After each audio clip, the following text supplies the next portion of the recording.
of their entire case. They came here and talked about TikTok as an app where people actually, or where these adolescents are just going to get much more misinformed or actually get misled by this information that is going to be given on the app of TikTok. And then also too, they come here and talk about websites and also talk about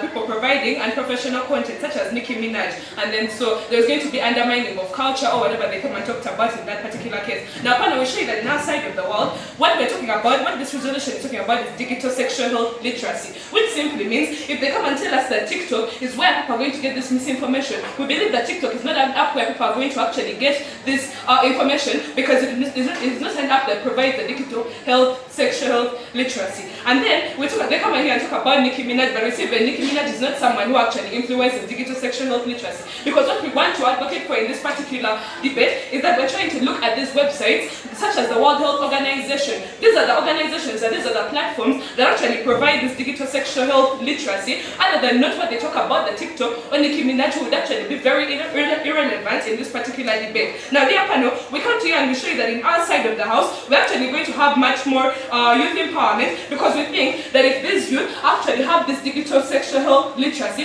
this simply means that this literacy is actually aware of them understanding, and they know how to go about these problems that they face in their sexual health or the sexual issues that they actually have. So that's when we see, dear panel, that if these people are able to understand what they are going to do, or the implications of the negative consequences of the actions, or whatever sexual activities that they engage themselves in, we see that they are actually able to understand the implications, and therefore they are able to teach other youth or fellow youth, so they are able to understand, and they know that they should actually not go on with such harmful practices that can harm their sexual activity. But then we also see that these adolescents, these are people that are sexually active, so that simply means that they have the sexual urge, and then it inherently means that they are going to go on and carry out these sexual activities. The affirmative sides, they are saying that we gave in TikTok as the wrong example social media platforms. But for us, we are not emphasizing TikTok as the major example of sources that are giving wrong information.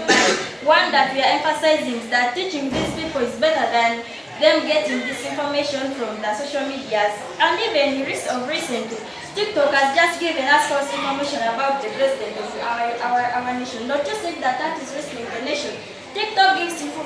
false information to the young generation, which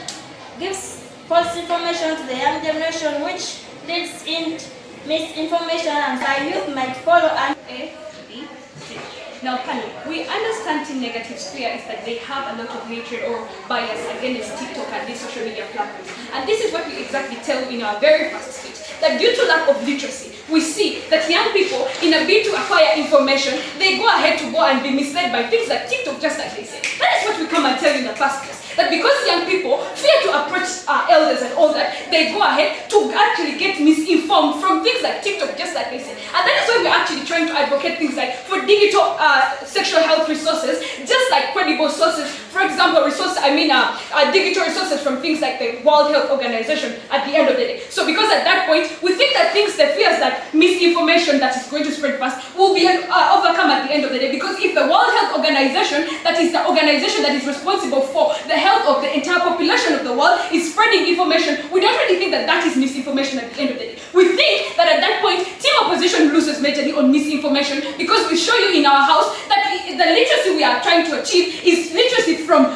credible sources like the World Health Organization at the end of the day. Now, they come and tell you that young children lack media literacy and they cannot actually differentiate from which sources to actually get information and which others do not get information from. Now, we think that is the major reason why we are trying to actually advocate for literacy, so that these young people can learn which exact sources they can go ahead to acquire information about what different sexual problems that they face at the end of the day. So at that point, we think that Team Negative does not actually win on the issue of young people lacking media literacy, because we show you that in our first characterization that their digital health literacy is going to look like young people are going to actually go ahead and learn about the things or the resource or the digital resources that they can go ahead to acquire their information from. Now, they come and tell us things like children should learn from school and the traditional outreach programs. But we tell you that this is one problem that we have with these traditional outreach programs. They're limited in a way that a child will have a problem, but they will fear to go and approach the traditional outreaches like the elders to actually inquire from information about it. For example, they tell us that